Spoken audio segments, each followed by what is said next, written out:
Hi everyone, and now we're here in our second example. So what do we have to look at? Well, we have a compound shaft and consists of two pipe segments. Segment 1 has an outside diameter of 10.75 inches and a wall thickness of 0.365 inches. Oop. There we go. Segment 2 has an outside diameter of 6.625 inches and a wall thickness of 0.28 inches. The shaft is subjected to torques 60 kip-foot and 24 kip-foot, which act in the directions that are shown. And we want to determine the maximum shear stress magnitude in each shaft segment. Okay, now this is going to introduce you to a new topic where we're having to say, I'm used to forces, but what's going to be the torque that this one's feeling when it's got a torque on both sides? Does it add together? Does it subtract? That's for you to find out. So, with that in mind, go ahead and pause, see if you can figure this problem out, and if you can't, that's completely okay. Just come back in a few minutes and we'll do it together. So, 3, 2, 1, and you're back. So, let's try it out. Now, one thing I want to mention is that when it gives us a wall thickness and a diameter is all the way across. So how many wall thicknesses did I cross? I crossed 2 of them.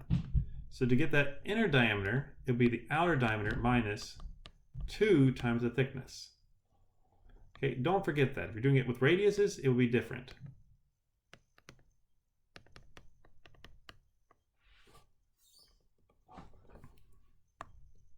So be careful and you'll get these questions right.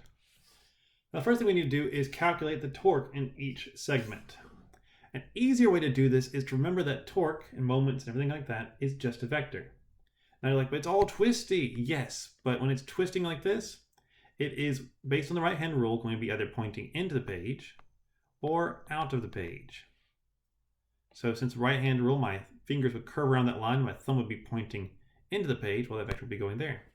Or if I see something like this, with a more three-dimensional case, well, that is actually going to be shown as a moment vector, which we're using 2 arrowheads to differentiate it from a regular force vector, that's pointing straight down along the axis.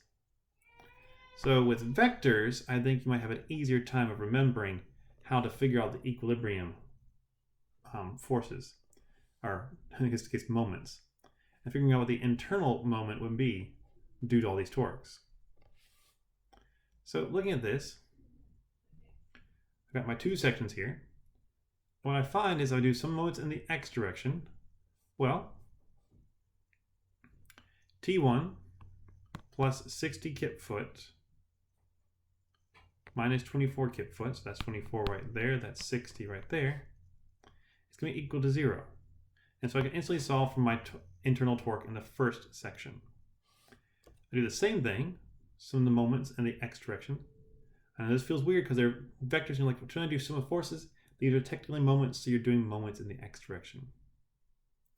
And what we get here is we have T2, which we don't know. We have 24 kip-foot, which we want to know. And so because of that, well, it's going to be negative 24 kip-foot because we drew them drawn in the same direction. Then we've got to calculate the section properties, which means I have to find the polar moment of inertia. So it means I need to know what the outer diameter is and the inner diameter. And remember, that inner diameter is the outer one minus 2 times the thickness. Okay, so that's where I got this right here. Outer diameter minus 2 times the thickness. And from that we'll get 321.5 inches to the 4th. And a very similar process to the second one where I'm subtracting off that inner diameter. Subtracting off the wall thickness to get my inner diameter. Right here. That'll be 56.28 inches to the 4th. Now we know the shear strain, we know the internal torque, we know the polar moment of inertia. So we don't know the shear strain, but we know the polar moment of inertia, we know the internal torque. We can calculate the shear strain and shear stress using our basic torsion equations. So, shear stress right here, we plug in the torque that we know. We plug in our diameter. We convert it from inches to feet if we want to, or feet to inches. And we have this right here, inches to the fourth. And what we get is 7.22 KSI. We do the same thing for our second one. And that's it. We're done. We're just using our formulas. A lot of these problems are fairly simple. We're just plugging and chugging whatever we have here to make it work.